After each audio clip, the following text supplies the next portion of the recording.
Daan-daang piraso ng umano'y party drugs ang nasabat ng PIDEA sa buy-bust operation sa isang kondominium sa Mandaluyong. Naaresto sa operasyon sina Ronald Fonda at Jervy Lee na sinasabing mga miyembro umano ng grupo na major distributor ng party drugs sa Metro Manila. Nakuha ng PIDEA kina Fonda at Lee ang mahigit 800 piraso ng hinihinalang ecstasy, DMA o dimethoxyamphetamine, cocaine, marijuana, shabu at Valium. May nakuha rin daw ang PIDEA na umano'y fly-high drugs o yung kombinasyon ng shabu, ecstasy at Viagra. Isang naturang droga na itinuturing dahilan ng pagkamatay ng ilang dumalo sa isang rave concert sa Pasay nitong Mayo.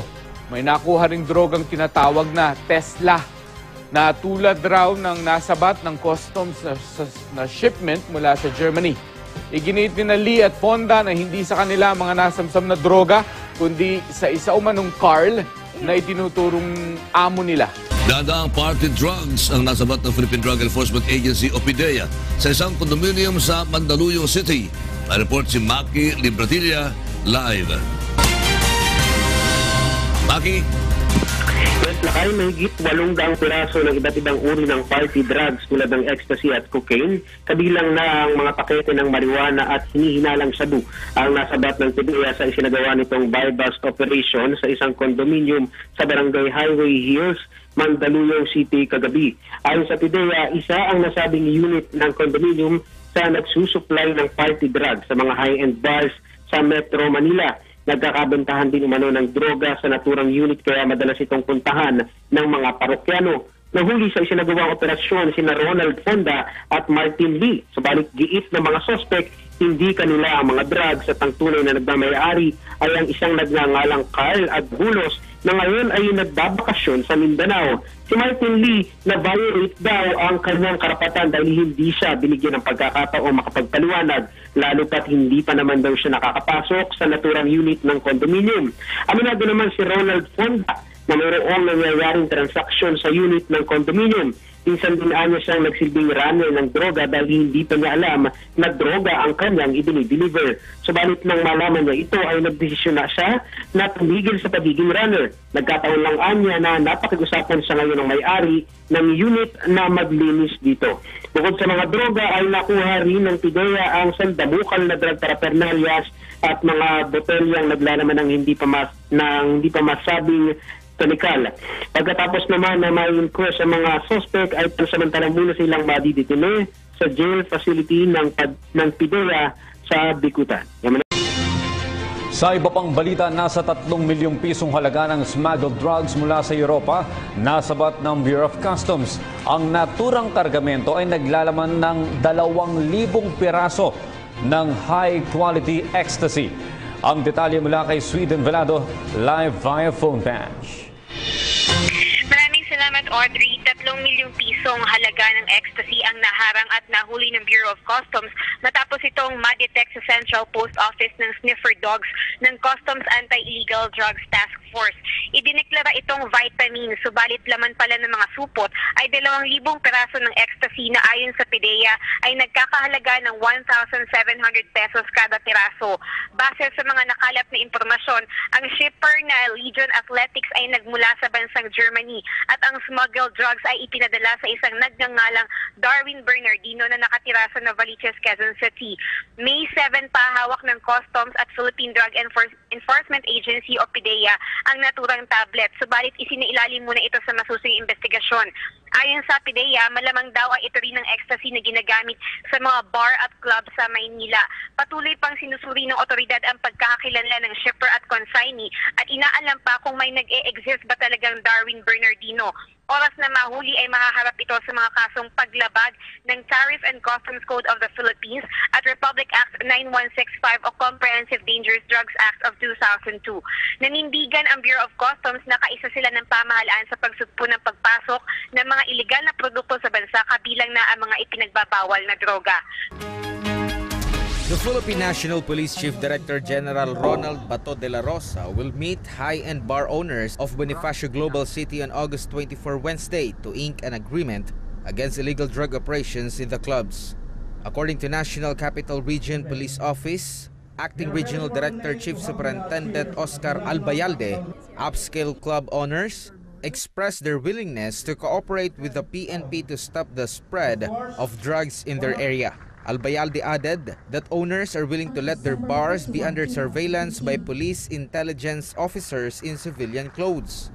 These operatives will look into possible drug syndicates operating inside these bars, selling the so-called party drug like ecstasy, fly high, among others.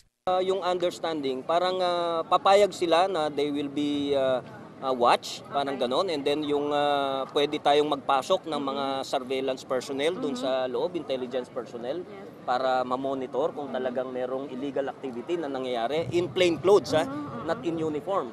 And pumapayag sila na within 24 hours, kung may incident dun sa loob, ipoprovide nila yung CCTV copy.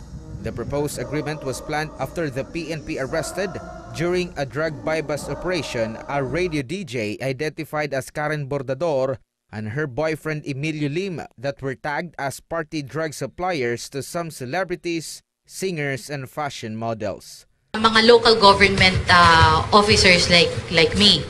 Kasi kung magiging maigting yung kampanya ng kapulisan, napakadali for them to recommend to the local government to cancel their permits. At pagka naman, ayan naman malinaw ho yan sa lahat sa inyo na may experience sa pag-negosyo sa City of Taguig, malilinaw ho natin yan na any form of illegal activities, kapag ka ho yan napatunayan at nahuli mismo dyan sa akto na nangyayari sa mga establishmento ninyo, wala akong compromise yung city dyan. Diba? Malinaw ho yan. Ilang beses ho kaming nagpapadala sa inyo at nag-organize ng mga meetings at sinasabi sa inyo na kapag ka ho mayroong mga illegal na activities, hindi na nga lang ho patungkol sa droga, any form of illegal activities sa loob ng inyong mga establishmento, no?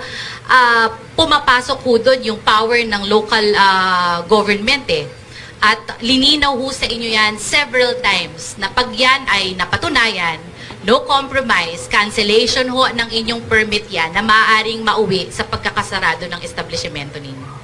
So, yun ho. Para po kay si Senior Superintendent Apolinario, Ron Lopez po ng DZMM. Sir, posible po ba tayong magsagawa ng buy-bust operation sa loob mismo ng bars kapag po nakatanggap tayo ng tip na merong transaksyon sa loob? Kasi nakalagay po sa affidavit na yung ipapadalang mga operatiba ay for surveillance lang. So, kahit saang lugar pwedeng mag-buy-bust operation Philippine National Police. Kahit sa... But, siyempre, itong buy-bust operation, it starts with the surveillance. Diba? Getting information. Yung surveillance, dahil to purpose na rin yan, to get information and deterrent sa crowd. So, yung tanong mo is very possible. Of course, we can conduct buy-bust operations kahit saan.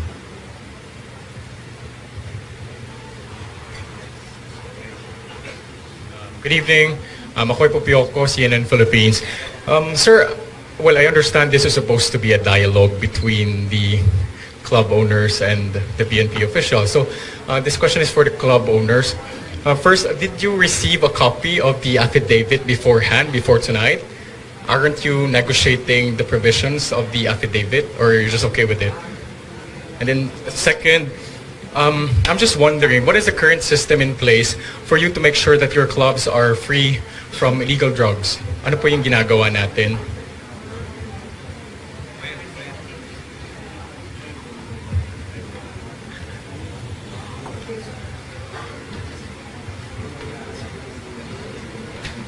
Will? What's you, Will? Hi, my name is Will Valentino. I represent the Palace. So regarding your question, we were sent a copy, and we were sending it back and forth so that we could refine the affidavit of undertaking for it to be a fair undertaking. So actually, it was sent to us in advance. I'm speaking just for the Palace also. So Will Valentino. So it was sent to us I think that was 3 weeks ago. 3 weeks ago. So it was a series of back and forths of refining the affidavit of undertaking. And also, regarding your second question, I'm only speaking for our establishment. This is the Palace. We've undertaken several security measures to augment our support and our cooperation with the PNP and the current government. For us, we took the liberty of having our own drug sniffing dogs. We have 4 roving around every night that we're under operations. And we have 2 bomb sniffing dogs also every night when we are on operations. We intensified our security measures, which was already in place, but we already also augmented it. So the pat-down is a complete pat-down. Before you enter our establishment, you are asked to have an ID, present an ID, so that we will know the identity of the person that we're dealing with also for people that are coming inside our establishments.